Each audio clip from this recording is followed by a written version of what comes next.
সোজা রাখেন।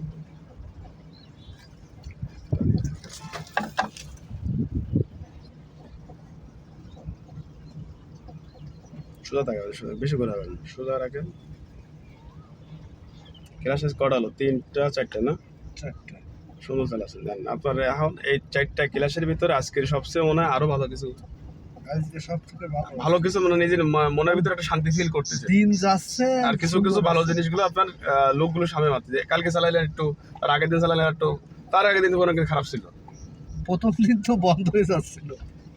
আর বন্ধ হবে না, কারণ আপনার ফিটিং করা হয়েছে। পা ব্যথা করবে, সমস্যা নেই। ওটার একটা ব্যায়াম হইতে হইতে যান, আপনি স্লো চালানিটা বন্ধ করে যাবেন, যখন ফ্রি চালাবেন তখন আপনার এই পাটার সাথে আপনার ইজিলি খেলা করবে। সুন্দরভাবে যান, সমস্যা নেই, দেখে শুনে চালান, চোরে নজর রাখবেন।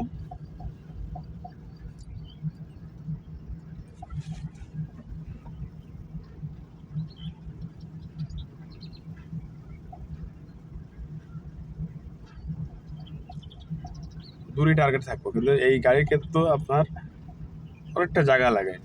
সেই জায়গাটা আপনার চোখের আন্দাজে টার্গেট, যেমন বাইকটা আমি চালান কতটুকু জায়গা লাগে আমি কিন্তু কইতে পারেন যে আমি এতটুকু জায়গার ভিতরে আমি ঠিকই বেড়ে যেতে পারবো, কিন্তু এই জিনিসটা আপনার চোখের অ্যারেঞ্জমেন্ট করতে হবে যে কতটুকু জায়গার ভিতরে আমার গাড়িটা বেড়ে যেতে পারে, কতটুকু জায়গার ভিতরে আমি যাইতে না, কতটুকু জায়গাটা সেম টু সেম হবে, এটা আপনার চোখে এসে মাপ করবে, কারণ এখানে কোনো ফ্রি ধরে মাপ নাই। চোখের অ্যারেঞ্জমেন্টে আপনি মিলাই নেবেন। এই যে জিনিসটা গেলেন, আমার বামেটা খাওয়া ছিল, হিট ছিল, আমি এসিটা আবার ঘুরাই না, কিন্তু হাত প্যাঁচ খাবেন না, হাত ইজি করবে, সোজা করে সব করে নেয়। এর ওই যে টার্নিংটা আমরা ঘুরবো, ওই টার্নিংয়ে আসলে কীভাবে যাইতে হবে, পিছনে কেউ আসতেছে কিনা এটা বুঝতে হবে। এই ম্যানুয়াল গাড়ির কিন্তু আপনার চালানো মজাই আলাদা, কিন্তু এর কিন্তু একটু কষ্টকর হয়, মানে সব জায়গায় ডিউটি করা লাগে। কিন্তু অটো গাড়ি আপনার ডিউটি কম দেবে, অ্যাক্সিলেটার ব্রেক, কারণ গাড়ি ওইখানে কোনো ক্লাসের সাথে ওর ব্রেক, হ্যাঁ বাম্পা ফাড়া রাখেন, ব্রেকে পা রাখেন, বাম্পা ফাড়ায় ব্রেকে পা রাখেন, ব্রেকে পা রাখেন, না ব্রেক ধরবেন না, চলো ব্রেকে পা রাখেন হালকা একটু।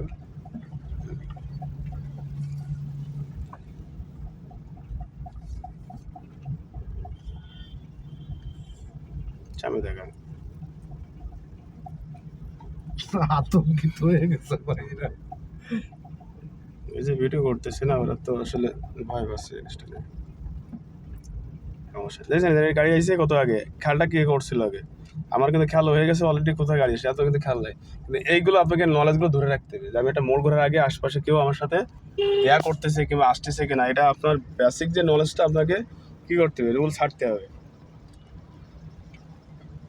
এই গোবরটা পারে যাবো না, একটু দেখতে হবে, এই যে পারে যাবো না, মানে গাড়ি চালাবো কিন্তু যে যেমন বাইকটা চালানো আশেপাশে খেয়াল করেন যে কোথাটা কি আসতেছে, এরকম সবসময় আপনাকে সতর্ক থাকতে হবে। আর একটা জিনিস শিখিয়ে দিলাম, এই প্রাইভেটে কিন্তু ফোনটা কাছে থাকে, কিন্তু গাড়ি চালানোর সময় আপনি ফোনটা রিসিভ করবেন সাইড করে নিয়ে, গাড়ি সাইড করে আমার যদি ফোন আসে তাহলে এভাবে ধরুন, কিন্তু রানিংয়ে ভাই ধরে না, সেকেন্ডের ভিতরে কিন্তু আপনি কোনো দুর্ঘটনার শিকার আপনি হইতে পারেন। অনেকে হয়ে যায়, আমরা ধরি কিন্তু আসলে আমিও ধরি, কিন্তু সেটা হচ্ছে খুব হিসাব করে ধরতে হবে, কিন্তু আপনার ওই হিসাব হবে না, সেকেন্ডের ভিতরে আপনার সামনে কিছু করবে, পার্কিং করে তাই একটা সাইড করলেন, এমার্জেন্সি ব্যস্ত হলো, কিন্তু এমার্জেন্সি ব্যস্ত না হলে সেই ফোনটা ধরলেন না আপনি, জানি যে ব্যস্ত, বাম্পা একটু রাখবো হালকা, এই যে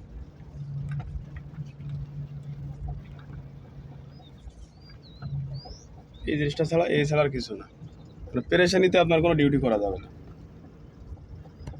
রিল্যাক্স করতে হবে। এই যে আজকের এই যে আপনার 4টা ক্লাসের ভিতরে আজকে কতটুকু আপনি আসলে নিজের কাছে একটা শান্তি ফিল করতেছেন না, আমি তো এখন পারতেছি কিংবা পারবো, সামনে আরও কিছু, কিন্তু এখনও কিন্তু অনেক টাইম বাকি, আর অনেক কিছু শেখার আছে। সিগন্যাল দিয়ে নিজে চালাবেন, পার্কিং করা নিজে স্টার্ট করবেন, নিজে যাইতে হবে, এইগুলো লোকগুলো নিতে গেলে আপনাকে আর একটু সময় লাগবে পিছনে। আমি মনে করতেছেন যে ভাই আমি তো এই তো ভালো চালাচ্ছি, কিন্তু এখনো কোনো কিচ্ছু হয় নাই, জাস্ট কেবল কিন্তু আমার শুরু হচ্ছে, যে ভালো জিনিসটার ভালো যে লুকটা আপনি পাচ্ছেন কিন্তু আস্তে আস্তে।